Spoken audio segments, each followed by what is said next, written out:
Bonjour à toutes et tous, on m'appelle Steven et bienvenue dans cette toute nouvelle vidéo où nous allons parler exclusivement aujourd'hui de l'épisode 5, saison 7 de Flash, le magnifique, le majestueux, le sublime épisode 5, parce que oui, c'est comme ça qu'on peut le définir, étant donné qu'il y a de nouveaux enjeux, il y a de nouveaux méchants, il y a de nouveaux dangers, il y a même de la nostalgie qui fait grave plaisir honnêtement. Je vous invite dans tous les cas à me faire vos retours en commentaire, est-ce que c'est un épisode qui vous a plu et quelles sont aussi vos théories, parce que mine de rien, on commence un petit peu à avancer dans l'intrigue et nous c'est parti, on se charge de spoiler l'épisode 5 de saison 7 de Flash, c'est parti.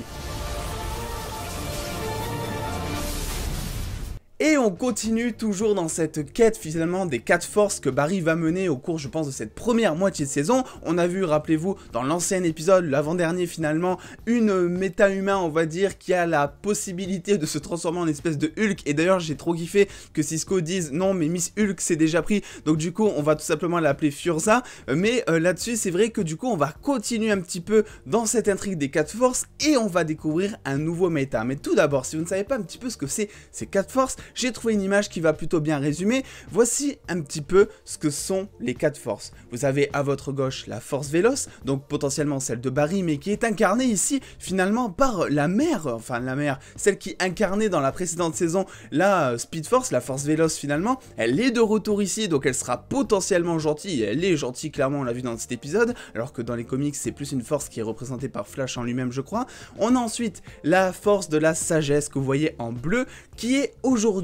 on va dire représenté dans cet épisode par justement Psyche, donc le méchant de cet épisode, qui est un méchant, on le voit quand même pas mal puissant, et j'aime bien un petit peu ce côté, non, je veux pas juste faire le mal, mais je suis là pour le chaos, et ça me rappelle un petit peu ce que le Joker, on va dire, Heath Ledger dans The Dark Knight faisait, c'est-à-dire que l'argent, il s'en moquait, ça a été dit aussi dans cet épisode, c'est vraiment foutre le système chaos, on va dire, et clairement je trouve que c'est un méchant qui mérite un peu de respect dans cet épisode parce que il cause quelques petits soucis, on va en reparler justement, mais il faut tout d'abord continuer un petit peu sur nos forces. On a également la force de la force, donc je crois que ça s'appelle la force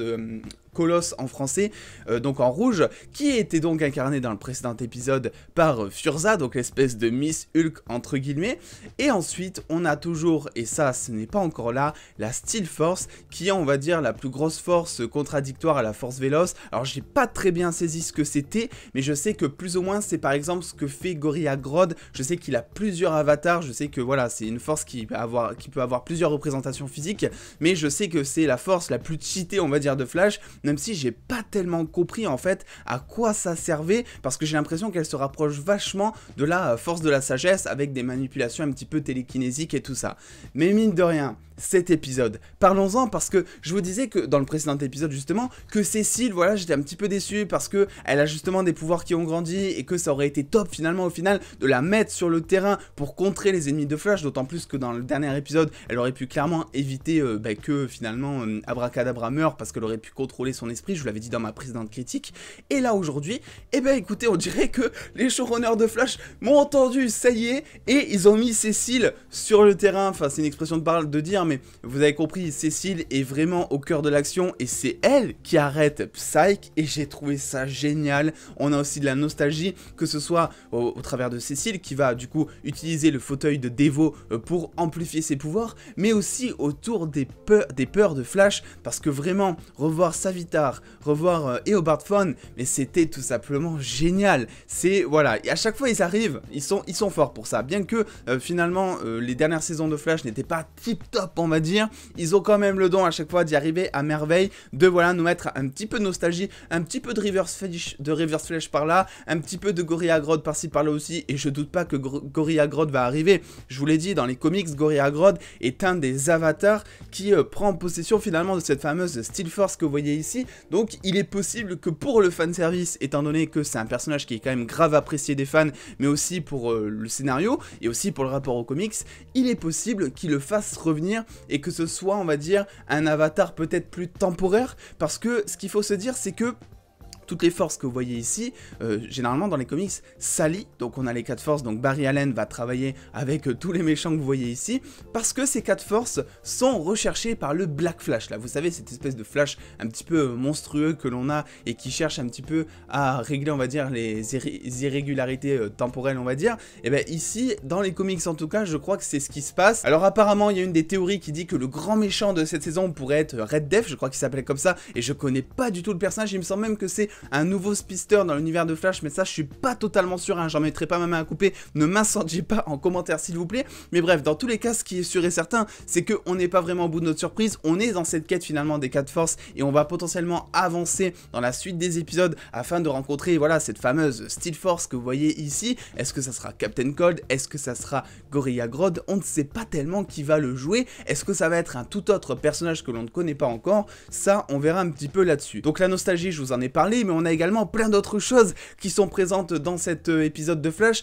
comme finalement de nouveaux enjeux pour Killer Frost. Et là, tu te dis... Quand elle découvre un petit peu sa plus grande peur, et qu'elle découvre que ce qu'elle a peur, c'est que Caitlyn un petit peu la balance dans la fosse au lion pour dire que c'était une ancienne criminelle et tout, je me suis dit à ce moment-là, non, ils vont pas nous faire ça à Killer Frost, la pauvre et tout. Et ben si, apparemment, Killer Frost, vous l'avez vu à la fin de l'épisode, va se faire arrêter. Je pense que ça va se passer honnêtement, je pense pas que juste ils ont lancé ça comme ça les scénaristes pour dire ok bon elle est recherchée mais elle va éviter tous les dramas, elle va éviter de se faire arrêter jusqu'à la fin de la saison. Pour moi c'est impossible, elle finira derrière les barreaux au bout d'un moment et Team Flash ou peut-être les flics eux-mêmes se rendront compte finalement qu'il vaut mieux la laisser dehors, j'ai envie de dire. Mais voilà, à ce niveau je suis assez content de voir finalement de nouveaux enjeux pour Caitlyn et pour Killer Frost parce que ça a été beaucoup pareil pendant très longtemps et maintenant on a déjà les premiers enjeux qui font que oui voilà les deux veulent coexister en même temps, ce qui fait que Killer Frost ne veut plus rentrer dans le corps de Caitlyn, donc ça déjà c'est très rafraîchissant je trouve. Et en plus à côté